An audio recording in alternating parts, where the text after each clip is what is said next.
Se você está assistindo essa mensagem agora, não é coincidência. Deus tem uma advertência urgente para todo homem e mulher que se levanta em seu nome, e o que vou revelar pode salvar não apenas seu ministério, mas sua própria alma. Existe uma armadilha secreta, silenciosa e mortal que o diabo tem usado ao longo da história para derrubar os mais poderosos servos de Deus. Não estou falando de pecados óbvios. Não estou falando de imoralidade sexual ou heresias explícitas. Estou falando de algo que a Bíblia chama de a raiz de todos os males, o amor ao dinheiro. E a tragédia é que muitos homens de Deus estão caindo nessa armadilha neste exato momento, sem perceber que estão sendo devorados vivos pelo inimigo. A palavra de Deus é cristalina, quando o apóstolo Paulo, inspirado pelo Espírito Santo, adverte a Timóteo em 1 Timóteo 6,10. Porque o amor ao dinheiro é a raiz de todos os males. E alguns, nessa cobiça, se desviaram da fé e atormentaram a si mesmos com muitas dores. Você percebe a gravidade disso? Paulo não está dizendo que o dinheiro em si é mau. Ele está dizendo que o amor ao dinheiro é a raiz de todos os males. Isso significa que quando um servo de Deus permite que seu coração seja seduzido pelo dinheiro, ele abre a porta-mãe para toda forma de corrupção espiritual. E o que o inimigo faz é brilhante e diabólico ao mesmo tempo. Ele não ataca você com pobreza. Ele te ataca com a promessa de riquezas. Ele não destrói seu ministério tirando recursos. Ele destrói transformando seu ministério em um negócio lucrativo. Essa é a armadilha secreta. O diabo sabe que não pode tirar sua unção diretamente, então ele corrompe suas motivações.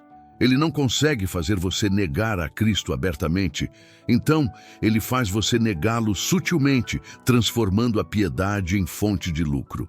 E quando isso acontece, você ainda prega, ainda ora, ainda ministra, mas não está mais servindo a Deus. Você está servindo a Mamon. E Jesus foi absolutamente claro em Mateus 6,24. Ninguém pode servir a dois senhores, porque ou há de odiar a um e amar o outro, ou há de dedicar-se a um e desprezar o outro. Vocês não podem servir a Deus e às riquezas. A palavra no original grego para riquezas é mamon, que não é apenas dinheiro, mas a personificação da ganância, a idolatria ao material. Deixe-me te fazer uma pergunta que vai perfurar sua alma neste momento. Suas decisões ministeriais são guiadas pela voz do Espírito Santo ou pelo potencial de lucro?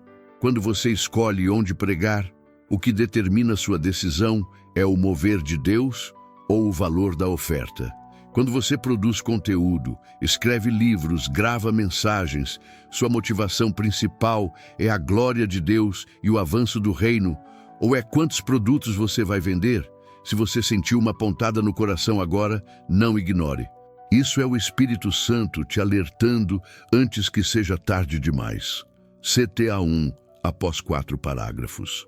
Se essa palavra está tocando profundamente seu coração agora, curta esse vídeo e se inscreva no canal, porque Deus está usando essa mensagem para salvar ministérios e vidas espirituais. Compartilhe urgentemente com outros servos de Deus que precisam ouvir isso. Vamos mergulhar no texto de 1 Timóteo 6, que o Espírito Santo colocou em meu coração para essa mensagem. Paulo começa dizendo: se alguém ensina outra doutrina e não concorda com as sãs palavras de nosso Senhor Jesus Cristo e com o ensino segundo a piedade, esse é orgulhoso e não entende nada. Aqui está o primeiro sinal da armadilha, a distorção doutrinária motivada por ganância. Quando o amor ao dinheiro entra no coração de um pregador, a primeira coisa que acontece é que ele começa a torcer a palavra de Deus para justificar sua cobiça. Ele não prega mais as sãs palavras de nosso Senhor Jesus Cristo. Ele cria uma doutrina que faz o povo sentir-se bem em buscar riquezas, que transforma promessas espirituais em garantias materiais, que convence as pessoas de que Deus é um investimento financeiro lucrativo. E Paulo diz que esse homem é orgulhoso e não entende nada, mas tem um desejo doentio por discussões e brigas a respeito de palavras. Aqui está a armadilha dentro da armadilha. O amor ao dinheiro produz orgulho espiritual. O pregador começa a se sentir superior, porque está financeiramente próspero. Ele interpreta sua conta bancária como aprovação divina. Ele vê os números da igreja crescendo e confunde multidão com unção, e então desenvolve um desejo doentio. A palavra grega aqui significa literalmente uma enfermidade mental, uma obsessão patológica, por debates que defendam sua teologia da prosperidade. Ele não está buscando verdade. Ele está defendendo seu império financeiro com versículos fora de contexto. Billy Graham, talvez o maior evangelista do século XX, foi oferecido milhões de dólares por empresários que queriam financiar suas cruzadas em troca de influência. Ele recusou categoricamente. Ele estabeleceu uma regra rígida: nunca tocar nas ofertas diretamente, ter sempre um conselho financeiro supervisionando cada centavo e manter um salário fixo modesto, independente do tamanho das multidões. Por quê? Porque Billy Graham entendia que o diabo estava esperando uma única oportunidade para destruir seu ministério através do amor ao dinheiro. E Deus honrou essa integridade de tal forma que até seus críticos mais ferrenhos nunca puderam acusá-lo de corrupção financeira. Ele pregou para mais de 200 milhões de pessoas em 185 países e morreu sem riquezas acumuladas, mas com um legado eterno intocável. Agora olhe para o que Paulo continua dizendo. É daí que nascem a inveja, a provocação, as difamações, as suspeitas malignas e as polêmicas sem fim da parte de pessoas cuja mente é pervertida e que estão privadas da verdade. Quando o amor ao dinheiro contamina um ministério, não é só o líder que adoece, a congregação inteira se envenena. Nasce inveja entre os líderes competindo por posições que pagam melhor. Nasce provocação porque cada um quer provar que seu ministério é mais próspero. Nascem difamações porque um tenta derrubar o outro para ficar com a fatia maior do bolo financeiro. Surgem suspeitas malignas porque ninguém mais confia em ninguém quando o dinheiro está envolvido. E polêmicas sem fim porque todos estão defendendo não a verdade bíblica, mas seus interesses financeiros. E aqui vem a bomba espiritual que destrói tudo. Paulo diz que essas pessoas têm mente pervertida e estão privadas da verdade, supondo que a piedade é fonte de lucro. Isso é o coração da armadilha do diabo: transformar piedade em produto, fazer da unção um negócio, converter o sagrado em mercadoria. E o pior de tudo é que o homem de Deus nesse estado realmente acredita que está certo. Sua mente está pervertida. A palavra grega significa corrompida, deformada, incapaz de enxergar a realidade espiritual. Ele não consegue mais distinguir entre a voz de Deus e a voz da ganância. Ele está privado da verdade, mesmo tendo a Bíblia na mão, mesmo pregando todos os dias. Ele perdeu a capacidade de discernir porque seu coração foi prostituído por Mamon. Quantos ministérios você já viu começarem em fogo, em poder, em genuíno mover do Espírito Santo e terminarem em escândalos financeiros? Quantos homens de Deus que você admirava caíram não por imoralidade sexual, mas por fraudes, desvios de recursos, enriquecimento ilícito? A Bíblia já havia advertido há 2000 anos. Essa é a armadilha preferida do diabo para homens de Deus. E ela funciona porque é sutil. Você não acorda um dia decidindo roubar a igreja. Você simplesmente começa a justificar pequenas concessões. Uma oferta aqui que você merece. Uma doação ali que você precisa. Um investimento estratégico com dinheiro da igreja. E antes que você perceba, você está completamente emaranhado na teia do amor ao dinheiro e o diabo está rindo porque conseguiu transformar um guerreiro espiritual em um mercenário religioso.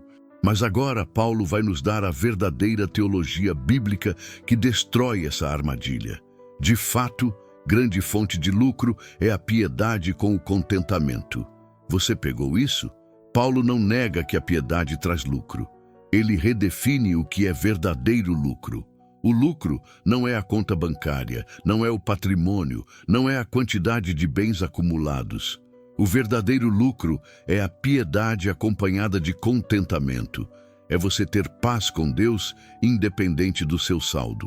É você dormir tranquilo sabendo que sua consciência está limpa. É você ter alegria genuína mesmo, sem luxos. É você experimentar a presença de Deus que nenhum dinheiro pode comprar. Isso é riqueza real. Isso é tesouro eterno. Isso é o lucro que o diabo não pode roubar e a traça não pode corroer. E então vem o versículo que deveria estar gravado em fogo no coração de todo servo de Deus. Porque nada trouxemos para o mundo, nem coisa alguma podemos levar dele. Tendo sustento e com que nos vestir, estejamos contentes. Essa é a mentalidade que quebra a armadilha do amor ao dinheiro. Você entrou neste mundo de mãos vazias. Você vai sair dele de mãos vazias. No seu funeral, ninguém vai ler seu extrato bancário. No seu caixão, você não vai levar nenhum único centavo. Diante do trono de Deus, ele não vai te perguntar quanto você acumulou, mas o que você fez com o que ele te confiou. Então, por que vender sua alma, seu ministério, sua integridade por coisas que você nem sequer pode levar com você? Paulo estabelece o padrão de contentamento, sustento e com que nos vestir, comida e roupa, necessidades básicas supridas. É isso. Tudo além disso é bênção adicional de Deus, não direito adquirido. Mas o que aconteceu com o evangelho moderno? Transformamos sustento e vestimenta em mansões e jatinhos. Pegamos contentamento e trocamos por mereço mais. Distorcemos, nada podemos levar. Em Deus quer me enriquecer agora. E no processo, caímos exatamente na armadilha que Paulo estava advertindo. Olhe o que ele diz em seguida. Mas os que querem ficar ricos caem em tentação, em armadilhas e em muitos desejos insensatos e nocivos que levam as pessoas a se afundar na ruína e na perdição. Isso não é pregação contra a prosperidade honesta. Isso é advertência contra o desejo de ficar rico. É sobre fazer da riqueza seu objetivo, sua motivação, seu ídolo. E Paulo é brutalmente honesto sobre as consequências. Você cai em tentação. Não talvez. Não possivelmente. Você cai. Você entra em armadilhas. Plural. Múltiplas ciladas esperando para te destruir. Você desenvolve muitos desejos insensatos e nocivos. Desejos que não fazem sentido espiritual, que são prejudiciais para a sua alma. E o destino final? Ruína e perdição. Não apenas problemas financeiros. Ruína completa. Perdição eterna. Isso significa que quando um homem de Deus transforma seu ministério em máquina de fazer dinheiro, ele não está apenas arriscando sua reputação, ele está arriscando sua salvação eterna. Paulo está dizendo que o amor ao dinheiro pode levar um servo de Deus à perdição. E antes que você diga, mas eu sou salvo pela graça, lembre-se que a mesma graça que salva também santifica. Se você está deliberadamente escolhendo Mamon ao invés de Deus, precisa examinar se realmente conhece essa graça ou se apenas conhece uma doutrina que você usa para justificar sua ganância. E então vem o versículo que é simultaneamente uma advertência e um chamado. Porque o amor ao dinheiro é a raiz de todos os males. E alguns, nessa cobiça, se desviaram da fé e atormentaram a si mesmos com muitas dores. A raiz de todos os males. Não uma raiz, a raiz. Isso significa que quando você analisa a fundo qualquer mal, qualquer pecado, qualquer destruição espiritual, eventualmente você vai encontrar amor ao dinheiro em algum nível. Por que aquele pastor cometeu adultério? Porque estava viajando constantemente atrás de honorários maiores e se afastou da família. Por que aquela igreja se dividiu? por disputa sobre quem controla as finanças. Por que aquele líder mentiu? Para proteger seu esquema de enriquecimento. É sempre sobre dinheiro quando você cava fundo o suficiente. E a consequência mais trágica, alguns, nessa cobiça, se desviaram da fé. Não desviaram de uma igreja, não desviaram de uma denominação, desviaram da fé, abandonaram o próprio cristianismo, apostataram. E fizeram isso não porque pararam de acreditar em Deus, mas porque começaram a amar o dinheiro mais do que a Deus. E Paulo adiciona: atormentaram a si mesmos com muitas dores. O amor ao dinheiro não traz a felicidade que promete. Traz tormento, traz dores múltiplas, dores de consciência, dores de relacionamentos destruídos, dores de filhos afastados, dores de ministérios em ruínas, dores de uma vida desperdiçada perseguindo ilusões. Mas graças a Deus que Paulo não termina na advertência. Ele apresenta o antídoto, a saída, o caminho de escape dessa armadilha mortal. Mas você, homem de Deus, fuja de tudo isso. Essa é a ordem direta do Espírito Santo para você que está me ouvindo agora. Fuja, não negocie, não racionalize. Não tente administrar seu amor ao dinheiro. Fuja dele como você fugiria de uma serpente venenosa. A palavra grega aqui significa literalmente correr na direção oposta com toda a velocidade possível. É uma fuga desesperada, urgente, sem olhar para trás. Siga a justiça, a piedade, a fé, o amor, a perseverança, a mansidão. Aqui está o que você deve perseguir ao invés de dinheiro: justiça, viver corretamente diante de Deus e dos homens. Piedade, reverência genuína e intimidade com o Senhor. Fé, confiança absoluta em Deus, mesmo quando não vê provisão. Amor, o ágape que se doa sem esperar retorno. Perseverança, continuar fiel mesmo quando outros estão enriquecendo ao seu redor através de meios questionáveis. Mansidão, humildade que reconhece que tudo vem de Deus e nada é mérito próprio. Essas são as riquezas verdadeiras. Esses são os tesouros que você pode levar para a eternidade. E Paulo continua: combata o bom combate da fé, tome posse da vida eterna, para a qual você também foi chamado e da qual fez a boa confissão diante de muitas testemunhas. Isso é guerra espiritual. Resistir ao amor ao dinheiro é combate, é luta diária. É batalha constante contra a voz do mundo que diz: você merece mais, contra a voz do ego que diz: seu ministério deveria te enriquecer, contra a voz do diabo que sussurra: um pouco de compromisso não vai fazer mal. Você precisa combater, precisa resistir, precisa tomar posse da vida eterna, que é infinitamente mais valiosa que qualquer quantia de dinheiro temporal. Deixe-me te contar sobre outro gigante da fé que entendeu isso. Leonard Ravenhill, o profeta da oração do século XX.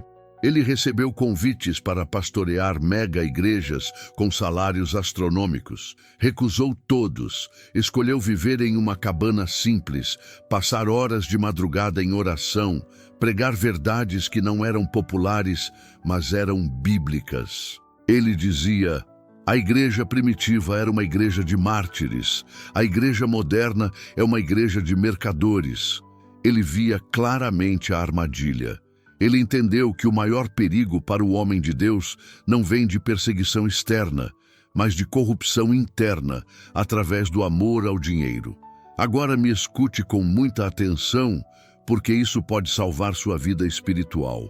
O diabo não te ataca onde você é fraco, ele te ataca onde você é forte. Se você é um homem ou mulher de Deus, com unção genuína, com ministério crescente, com influência espiritual, o inimigo sabe que não pode te destruir com tentações óbvias. Então ele usa sua própria unção contra você. Ele faz as pessoas te oferecerem dinheiro. Ele abre portas de oportunidades financeiras. Ele coloca em seu caminho chances legítimas de enriquecer. E ele sussurra: Deus está te abençoando. Você merece isso. Seu ministério precisa disso. Não há nada errado em aceitar. E no início pode até parecer bênção. Seu ministério cresce financeiramente. Suas necessidades são supridas com sobra. Você pode fazer coisas para o reino que não podia antes, mas aos poucos, sem você perceber, sua motivação muda.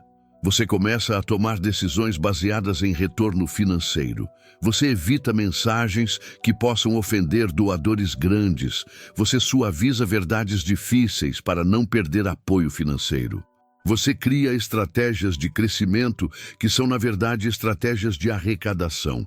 E quando você finalmente percebe, você não é mais um profeta, você é um mercenário. Não é mais porta-voz de Deus, é vendedor de religião. E aqui está a parte mais assustadora dessa armadilha.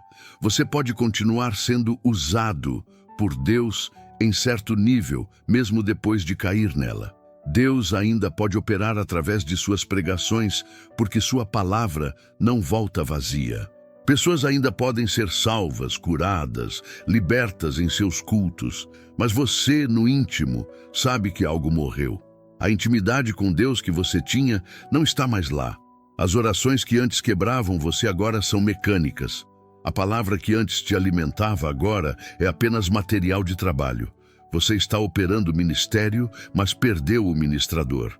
Jesus contou uma parábola devastadora em Lucas 12 sobre um homem rico cuja terra produziu com abundância. E ele disse consigo mesmo: vou derrubar os meus celeiros e construir outros maiores, e ali guardarei todo o meu cereal e tudo o que tenho de bom.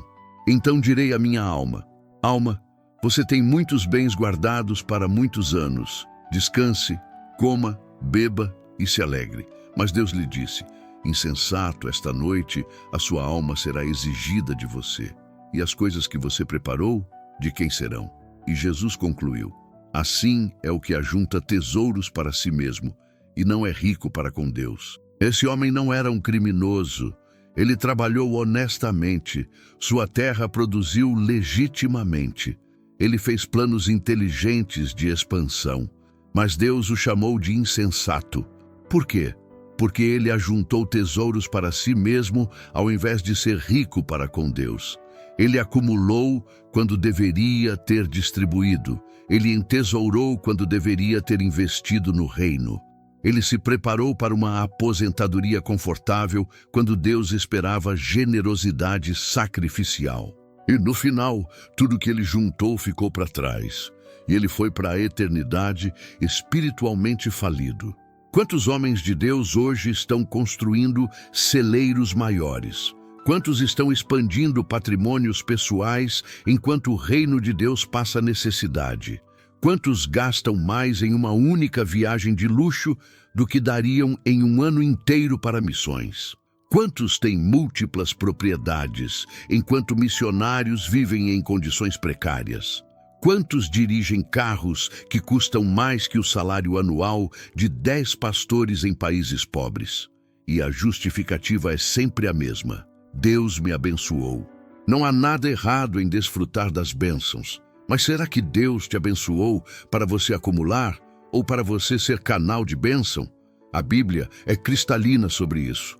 Em 2 Coríntios 9, 8, 9, Paulo escreve: Deus pode fazer que toda graça seja abundante para vocês, para que, tendo sempre em tudo ampla suficiência, vocês sejam abundantes em toda boa obra, como está escrito: distribuiu, deu aos pobres, a sua justiça permanece para sempre. Você vê o propósito da provisão abundante de Deus? Para que você seja abundante em toda boa obra, para que você distribua, para que você dê aos pobres, não para que você acumule, invista no mercado financeiro ou construa um império pessoal. Deus te prospera para você ser generoso, não para você ser rico. E aqui está a ironia divina. Quanto mais você se desprende do dinheiro, mais Deus confia recursos a você. Quanto mais você distribui, mais Ele te supre. Quanto mais você investe no reino, mais Ele investe em você. Mas quanto mais você retém, guarda, acumula, mais você está demonstrando que seu coração não está preparado para administrar bênçãos maiores. Deus não vai te confiar muito se você não é fiel no pouco. E fidelidade não significa guardar, significa administrar para a glória dele. Agora, deixe-me ser muito prático, porque sei que há servos de Deus me ouvindo que estão exatamente nessa encruzilhada agora. Você sente o chamado de Deus, mas também sente a pressão financeira. Você quer ser fiel, mas as contas estão vencendo. Você deseja viver com integridade, mas vê outros ministérios crescendo financeiramente através de métodos que você questiona. E o diabo está sussurrando: se você não fizer como eles, vai ficar para trás. Deus entende. Você tem família para sustentar. Um pouco de compromisso não vai fazer diferença. Ouça-me. Esse é exatamente o momento em que a armadilha se fecha. Esse é o instante em que você escolhe entre Deus e Mamon. E a escolha que você faz agora vai determinar o destino de todo o seu ministério. Se você ceder agora, se você comprometer agora, se você justificar agora, você está iniciando uma estrada que termina em escândalo, vergonha e destruição. Mas se você resistir agora, se você confiar em Deus agora, se você mantiver integridade agora, você está construindo um alicerce que o inferno inteiro não conseguirá abalar. Você precisa entender uma verdade fundamental. Deus nunca vai te chamar para algo que Ele não vai sustentar. Se Ele te chamou para o ministério, Ele vai prover para o ministério. Pode não ser da forma que você espera. Pode não ser no tempo que você deseja. Pode não ser na quantidade que você acha que precisa. Mas será suficiente. Será fiel. Será aprovado. E você vai ter paz que nenhum dinheiro pode comprar, porque sua consciência estará limpa diante de Deus. Vou te dar 4 perguntas práticas que você precisa fazer a si mesmo para identificar se o amor ao dinheiro está se infiltrando em seu coração. Primeira, você fica mais animado com uma oportunidade de pregar onde o Espírito está se movendo ou onde a oferta é maior? Se sua primeira pergunta quando recebe um convite ministerial é "Quanto vão me pagar?", você já está na armadilha. Segunda, você está disposto a pregar verdades impopulares que podem resultar em perda de apoio financeiro? Se há mensagens que Deus está colocando em seu coração, mas você está evitando porque pode ofender doadores, você está servindo a Mamon, não a Deus. Terceira, seu padrão de vida está alinhado com o padrão de vida da maioria das pessoas que você pastoreia? Se você está vivendo em um nível completamente diferente, ostentando luxos que sua congregação não pode sonhar em ter, há algo errado. Paulo disse que se fez de tudo para todos para ganhar alguns, não que se distanciou de todos para impressionar alguns. Quarta, quando você recebe uma oferta generosa, seu primeiro pensamento é: o que posso fazer com isso para o reino? Ou, o que posso comprar para mim com isso? O destino do dinheiro revela o estado do coração. Se você respondeu honestamente essas perguntas e percebeu que está na armadilha, não entre em desespero. Entre em arrependimento. Ainda há tempo. Ainda há misericórdia. Ainda há restauração. Mas você precisa agir agora, não amanhã, não depois desse projeto, não quando as coisas melhorarem financeiramente. Agora, aqui está o que você precisa fazer. Primeiro, confesse a Deus. Chame pelo nome. Senhor, eu permiti que amor ao dinheiro contaminasse meu coração. Eu transformei meu ministério em negócio. Eu servi a Mamon enquanto fingia servir a Ti. Me perdoe, me limpe, me restaure. Segundo, tome decisões práticas radicais. Cancele compromissos ministeriais que você sabe que aceitou apenas pelo dinheiro. Recuse oportunidades que exigem comprometer verdade bíblica em troca de favor financeiro. Estabeleça limites claros em sua vida financeira. Salário fixo, prestação de contas transparente, generosidade sistemática. Terceiro, jejue sobre isso. Não um jejum de rotina, um jejum de quebrantamento. Tempo estendido buscando a face de Deus, permitindo que ele quebre ídolos financeiros em seu coração, renove suas motivações, purifique seus alvos. Quarto, preste contas. Encontre alguém em quem você confia espiritualmente, que não tem medo de te confrontar, que não depende de você financeiramente, e abra sua vida financeira para essa pessoa. Transparência é proteção. Segredo é terreno fértil para armadilhas. E aqui está a promessa. Quando você faz isso, quando você genuinamente se arrepende e foge do amor ao dinheiro, Deus não apenas perdoa, Ele restaura. Ele purifica seu ministério, Ele renova sua unção, Ele abre portas que nenhum dinheiro poderia abrir. Ele te usa de formas que você nunca imaginou, porque agora Ele pode confiar em você. Agora você está livre da armadilha. Agora você é perigoso para o reino das trevas novamente. CTA final. Conclusão. Se Deus falou com você através dessa mensagem, se o Espírito Santo tocou áreas do seu coração que você estava evitando, escreva nos comentários agora: eu decido fugir do amor ao dinheiro. Seu compromisso público tem poder espiritual. E compartilhe essa mensagem urgentemente com outros servos de Deus que precisam ouvir isso. Pode ser que Deus esteja usando você para salvar um ministério da destruição. Vou encerrar com uma oração, mas antes, quero que você entenda algo. Essa não é apenas mais uma mensagem sobre dinheiro. Essa é uma advertência profética do trono de Deus para esta geração de servos. O inimigo está devorando homens e mulheres de Deus através dessa armadilha exatamente agora. Ministérios que começaram em fogo estão terminando em escândalo. Ungidos que tocavam céus estão caindo em vergonha pública. E a raiz é sempre a mesma: amor ao dinheiro. Mas você não precisa ser mais uma estatística. Você não precisa ser mais um nome na lista de servos caídos. Você pode escolher diferente. Você pode fugir dessa armadilha. Você pode viver e terminar bem. E quando chegar ao céu, você vai ouvir as palavras que valem mais que todos os tesouros da terra. Muito bem, servo bom e fiel. Sobre o pouco foste fiel, sobre muito te colocarei. Entra no gozo do teu Senhor. Vamos orar. Pai Celestial, em nome de Jesus, eu clamo por todo homem e mulher de Deus que está me ouvindo agora. Senhor, Tu conheces os corações. Tu vês onde o amor ao dinheiro se infiltrou, onde Mamon construiu altares, onde a armadilha está fechada. Eu peço quebrantamento agora. Rompe os grilhões da ganância. Liberta teus servos da sedução do dinheiro.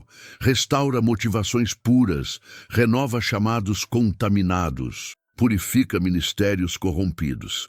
Que cada pessoa aqui tome a decisão radical de fugir de tudo que é amor ao dinheiro e seguir justiça, piedade, fé, amor, perseverança e mansidão. Protege-os da armadilha do inimigo. Fecha toda a porta espiritual aberta por cobiça e usa-os poderosamente para a tua glória, livres da escravidão do materialismo, livres para servir somente a ti. Em nome de Jesus. Amém.